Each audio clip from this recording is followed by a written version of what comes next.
જૂનાગઢમાં ગિરનાર પર વેપારીઓ દ્વારા બંધ પાડવામાં આવ્યો। વેપાર ધંધા બંધ રાખીને વિરોધ કરાયો। પ્લાસ્ટિકની બોટલના વેચાણ બંધ કરાતા વેપારીઓમાં રોષ। 120 વેપારીઓ દ્વારા બંધ રાખીને વિરોધ કરવામાં આવ્યો। પાણીની સુવિધાઓ પૂરી કરવા તંત્ર અક્ષમ છે।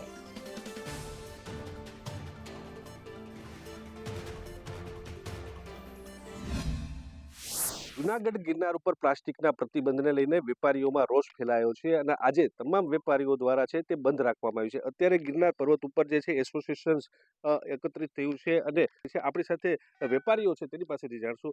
ખાસ કરીને તમે અહીં વેપાર ધંધા કેટલા વર્ષોથી કરો છો અને શું મુશ્કેલી પડે છે? આજે અમે 20 વર્ષથી અહીંયા વેપારી ધંધો કરીએ છીએ।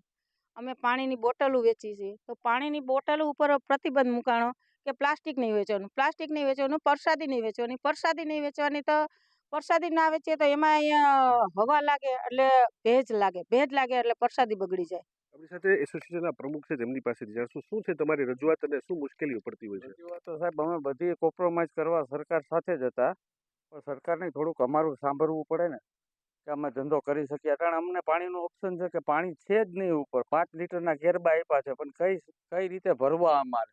પૂરું પાણી છે નહીં ગિરનારમાં। પેલા જે એસોસિએશન દ્વારા એક દુકાનદાર કોઈ બંધ રાખી છે તેને કારણે યાત્રાળુઓને કેવી મુશ્કેલી પડશે? હવે યાત્રાળુઓને મુશ્કેલ પડશે એટલે સરકાર તંત્ર આફેડો એલર્ટ થશે ને અમને સાથ સહકાર આપશે। સરકાર પાસે અમારી નમ્ર અપીલ છે। શું કહેશો ખાસ કરીને જે રીતે મુશ્કેલી પડે છે તમારી શું રજૂઆત છે? રજૂઆતમાં એવું છે કે આપણે ગિરનાર ઉપર જ્યાં ત્યાં આપણે અત્યારે હાલમાં ઉપર પાણીની એવી પરિસ્થિતિની સર્જાય છે કે પાણી કસ્ટમરને કોઈને મળતું નથી પાણીના હિસાબે, અને અત્યારે આપણે ફોરેસ્ટવાળા એવું કહે છે કે અમે તમને 5000 લીટરના ટાંકા મૂકીએ ત્યાં, અને તમે ત્યાંથી ભરીને આપો। 5000 લીટર ટાંકામાં કોઈ રીતે પૂરું પડે નહીં પાણી, પોસિબલ જ નથી। ઠીક છે, છેલ્લે લાસ્ટમાં પાણીની બોટલ હતી એ પણ બંધ કરાવી દીધી છે। છેલ્લે અમે પ્રસાદીમાં અમે પ્લાસ્ટિક નહીં પણ અમે કન્ટેનરમાં વેચતા, હવે કન્ટેનર બંધ કરાવી દીધા છે। તો બિઝનેસ શું કરવું? ઓલરેડી ગિરનાર ઉપર જ્યાં પણ જેટલી પણ અટાણા વેપારીઓ છે ત્યાં અત્યારે અંધી આવે, ભેજ આવે, એના હિસાબે એ પણ પ્રોબ્લેમ થાય છે।